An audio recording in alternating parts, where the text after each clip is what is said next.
Boruto 2 Blue Vortex Chapter 25 has dropped a huge bombshell that has everyone tweaking. Our MC has made a deal with the devil, receiving yet another death flag because Boruto speaks to Momoshiki for the first time in years, offering his life for power so he can kill Jura and save Naruto and Sasuke. What happened to the original plot of the movie? As a result, Boruto will become multiple times stronger than he already is and gain control of the pure eye Jogan. But at what cost? Will Naruto and Sasuke and the entire Leaf Village be grieving his grave when they find out the truth at the end of this manga? But it's not only that. Naruto's daughter Himawari received the most crazy revelation ever. She isn't even human! I'm extremely confused. Apparently, Naruto busted all kinds of nuts with Hinata, but when he got tired, Kurama took over to keep going. That made Himawari's nature completely different from normal. I'm confused right now, G. Okay, I'm kidding. But basically, Kurama is training Naruto's daughter and tells her to think like a Jinchūriki. She ain't no ordinary human anymore with their superpower. But then, the biggest revelation of all that we waited years for, Sarada's confession of love has got her questioning if she's competing for Boruto's heart with other girls, as she wants to do everything she can to protect him so they can eventually marry. So with all of that out of the way, let's cue the intro.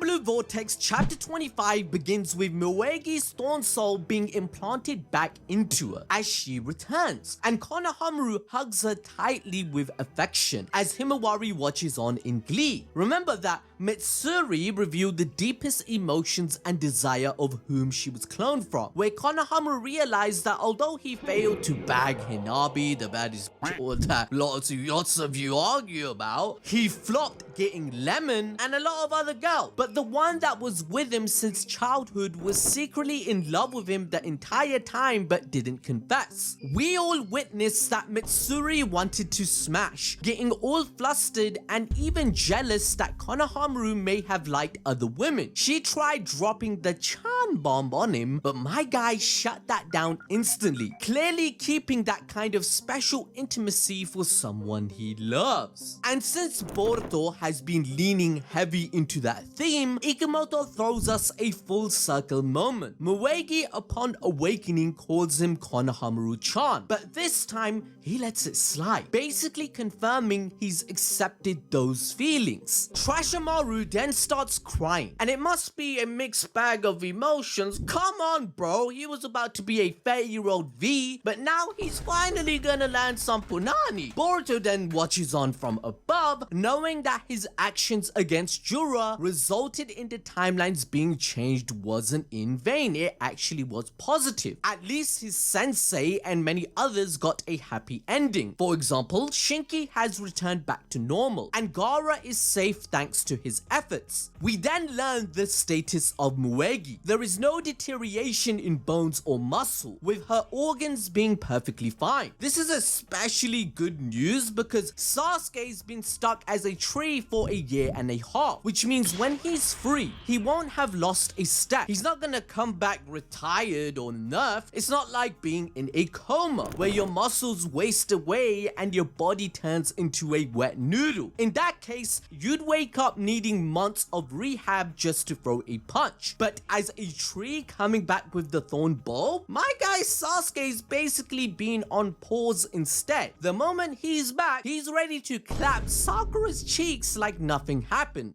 Yeah, boy. But speaking of the best doctor in the world, Sakura reveals that they will be malnourished and only require some days to rest. However, during this touching reunion, Sarada gives Sumire the side eye and wants to have a girly talk. It's painfully awkward because both of them are head over heels for Boruto, and you can almost feel the wind slicing through the air with peak secondhand embarrassment. Sumire compliments Sarada's newfound some power with her Mangekyo Sharingan, telling her that she did a good job taking down Ryu. But the two can barely get a sentence out, since their last chat was basically an argument. Back in Two Blue Vortex chapter 16, the girls' beef kicked off over one thing: Boruto. Sumire still hadn't gotten over the fact that in chapter 5, Sarada went full shoujo manga and hugged him the moment they reunited, sharing a moment that she wanted with him. So when the topic came up, Sumire straight up called Sarada out, basically stating she was dumping all her expectations on Boruto and weighing him down, that they should think about what he's going through as well. Sarada wasn't having it though. The claws came out and a love triangle formed. Back then, Sumire made it clear she wasn't just the class rep anymore, and that she had her own reasons for supporting her man, rooted in loyalty, understanding, and her own love for him. That layered the tension because even still, Sarada called her class rep, in which Sumire states, "Bitch, how long are you gonna call me that?" Sumire quit being a ninja a long time ago to join the science division. But even in Two Blue Vortex chapter 6, Boruto called her a class rep as well. However, being in love, she doesn't want to be perceived in that manner anymore. She wants Boruto to see the real her, the Sumire that he can fall in love with, just like he was about to in his childhood when Boruto was asked who he liked in class, and he blushed when Sumire's name was mentioned. He's also the only person that saves Sumire from despair by understanding the truth during the New arc. So Two Blue Vortex chapter 25 brings the story full circle, as Sarada finally called Sumire by her name for the first time. Meanwhile, Ada wants all the tea, because secretly she too is joining the harem for Boruto. Using the Senrigan Dojutsu, she's witnessing their conversation in real time. Sarada then apologizes for being insensitive. She gets that from Sasuke after all, my guy Sasuke brushed up on her, and Sumire states that it's okay. However, Sarada leans into her self-realization. Everything her friends said was true. She was being cowardly about love and her power. Back when they were 13 years old, she ignored Sumire's question of liking Boruto because she was afraid to accept reality. But over time, with Boruto becoming the enemy of the world, shouldering all the pain and burdens of being a rogue shinobi, Sarada started to think of him more and more. At first, she was confused, thinking that it was to do with being in the same team, caring for a comrade and all. But then, Sarada realized it was something more. Now, the manga cooked here because Sarada's story is just a parallel of her father Sasuke. It's following the same story beats he had with Naruto. Sasuke spent years misreading the pull he felt towards Naruto as pure rivalry and resentment. He called it cutting bonds to erase the pain, but every arc kept proving the opposite. The hatred was really attachment and love. In their final valley of the end fight, lying there with no chakra and no arms to throw, Sasuke finally says the quiet part out loud. Naruto is his closest friend and brother. He recognized those feelings that he's hurt when his friend Naruto is hurt. When he's emotionally in pain, then he is in pain too. So Sasuke apologized at that time, choosing to live with it instead of fighting those feelings that he recognizes Naruto as a bro. Now similarly, his daughter Sarada thought, if I love Boruto, then I must be a bad person. How can it be okay for someone that wants to be Hokage to have selfish feelings? I need to treat the entire village as family, putting equal importance to everyone instead of just one ninja named Boruto, right? Now, I know a lot of you are young watching this video and probably haven't got married, but let me break down what Sarada is trying to say. Essentially, Sarada believed that suppressing emotions was necessary to become Hokage. She considered her romantic feelings a weakness, focusing solely on her duties as she was trying to follow Naruto's Nindo. So she tried to bro zone own Boruto, but because our MC has so much aura, this was an impossible task. Eventually, Ada's omnipotence came into play. Everything turned upside down with the world's memories being changed, as the entire village wanted to kill the man she loved. Sarada could not accept such a reality, which then activated her Mangekyo Sharingan for the first time. Sasuke informed us that her Mangekyo will have a great source of power, and with the instincts of an Uchiha, it will come naturally to her, as the Sharingan is the reflection of the heart. As a result, Sarada now chooses to embrace her love, acknowledging that her feelings are a source of strength rather than a hindrance. Now in chapter 25, Ada is just like us, watching this shit go down like it's some amazing TV show getting her snacks and popcorn. Because Sarada, she finally confesses she loves Boruto too. Now this fits perfectly with the story that Kishimoto and Ikimoto has cooked up. It's great writing, because now Sarada's ideology is the opposite of the main villain. Because unlike Jura, who believes love is a weakness to humanity that causes all the wars, suffering and pain in the world, Sarada's ideals follow the opposite. She states Boruto is what makes her stronger, strong enough to even become Hokage. It basically mirrors Naruto's own journey, where it's about the power of bonds over suppression of it. However, Sumire, she's like, girl, I already knew that shit years ago. It was that obvious. She must have had the notification bell on for Anime Balls D, because I've done 3 goddamn videos on this topic, so make sure to follow her footsteps by hitting the bell and smashing the like button. I am going to do a follow-up video explaining how Sarada broke the Uchiha curse with her Mangekyo Sharingan, as it corrected all the wrongs and mistakes in the Naruto manga, including characters like Itachi, Obito, Madara and more. Also, in celebration, I just wanted to mention our store, thedeepvault.com. It's having a special offer right now. Just use the code FREE1 and you get a free poster at checkout. Be it anime, TV shows or movies, we have you covered with our travel posters. Now is a good time to mention that we just dropped our Naruto Boruto bundle featuring the ninja villages at a massive discount for a limited time. We are constantly coming out with new designs, and these are all made in-house by our team to the best quality we can. So your support really does help out, so check it out in the pinned comment. Anyway, with the girls finally making up, things somehow get messier. Balls Deep prediction jutsu ends up being true, as Ada hears the news and she is pressed. Yeah, she can make any man sub to her OnlyFans with only a glance, but there is only one person she wants now, either Boruto or Kawaki for herself. But here's the twist that most people forget. Ada's whole arc isn't just about lust, it's about loneliness. She never had real friends, and that's why Sarada and Sumire matter, as they uniquely are unaffected by her omnipotence. So rewind to chapter 74, Ada literally invites the both of them over for girls talk to gossip about feelings and try being actual friends for once. It's the manga spelling out that she craves normal connections, not just worship. So when Sarada doesn't run to Ada first with the big love update, of course Ada's jealousy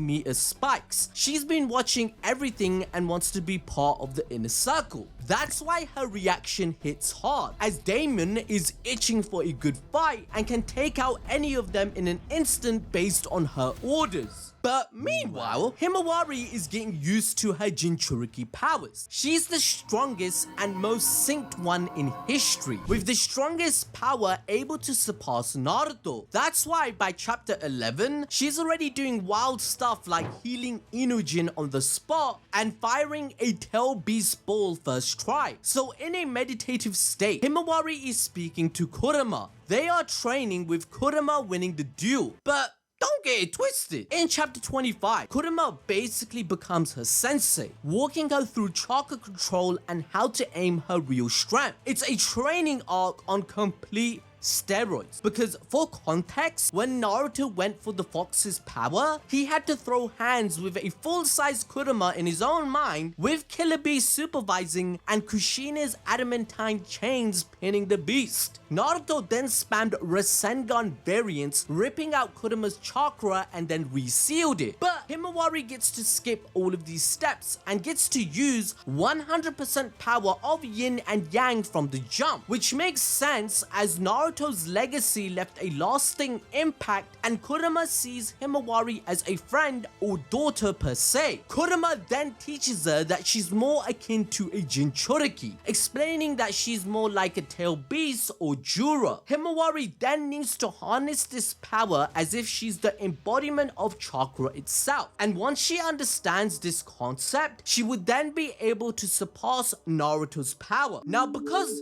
Himawari just isn't getting it, she's like, Kurama basically gives up. He says, nah bruh, I can't be doing this shit all day. He goes to sleep. But in parallel, her brother is going to his inner plane to speak to Momoshiki. This is exactly what I've been waiting for. Yep, after 3 years, the GOAT has returned and things are not looking good, bruv. Boruto has had 15 death flags ever since 2 Blue Vortex started, and he must be taking that into account. Kashin Koji keeps reminding him that every single future he sees, Jura will always end up killing him with the planet being destroyed, billions of people dying. So in a desperate attempt to get multiple times stronger, even though he's the strongest ninja of all time already with Sasuke admitting it, he still needs an even greater boost to defeat the Shinju leader. But on the other hand, Momoshiki, he's sulking that Boruto survived the fight against Jura and many other times, because he actually wants Boruto to be near death so that he can take over his body and mind forever. He's so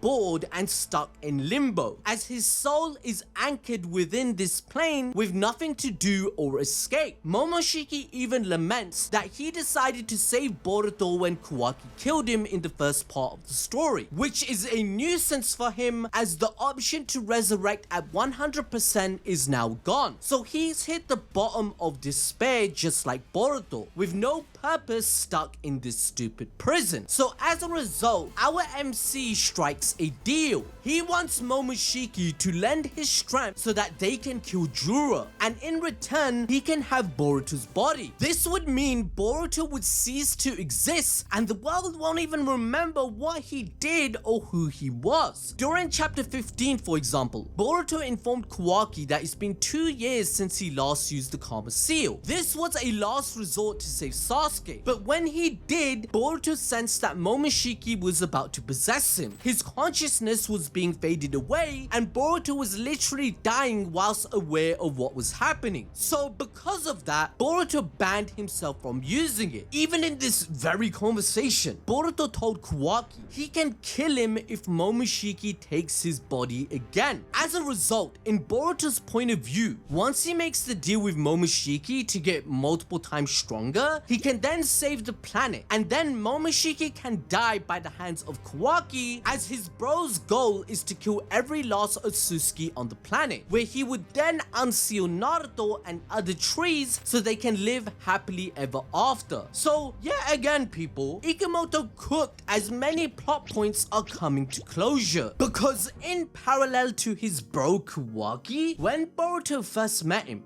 remember, they didn't see eye to eye. Boruto didn't understand why Kawaki wanted to die and didn't value himself at all. But ironically, our MC has come to the same idea. Boruto is the boy that had everything and lost it all, whilst Kawaki, in contrast, is a boy that had nothing and gained everything and he wants to protect it. So now, Boruto's thinking, wait a second, I'd rather sacrifice myself than see others get hurt. However, those of us that have watched the Boruto anime, we know that Naruto made a promise in episode 220, and it was this tear-jerking scene that even got an old man like me crying. When Boruto was 13 years old after the Ishiki fight, and then he had the Karma Seal extracting in him and his data was getting replaced, he was about to die, there was nothing they could do, there was no technology, no plan, no nothing. But even then, Naruto promised his son that even if Momoshiki took over his his body, he would save him. He's weaker without Kurama, and his reputation would be ruined as Hokage, but even then, Naruto would gain a new power for the sake of his child. He would do everything in the world to save him, as that is his ninja way. Boruto accepted this promise from his dad, and I believe this will play very big importance once Kawaki brings Naruto back. The chapter ends on Boruto choosing the demon's path, laser focused on fixing everything himself. But meanwhile, Sarada and Sumire are finally honest with each other. They both like Boruto, and he's so locked into his selfless ideals being a good guy, he doesn't even notice that these two girls love him. But that's what makes him great. Now, to enjoy more peak fiction about Boruto, watch this video on your screen right now.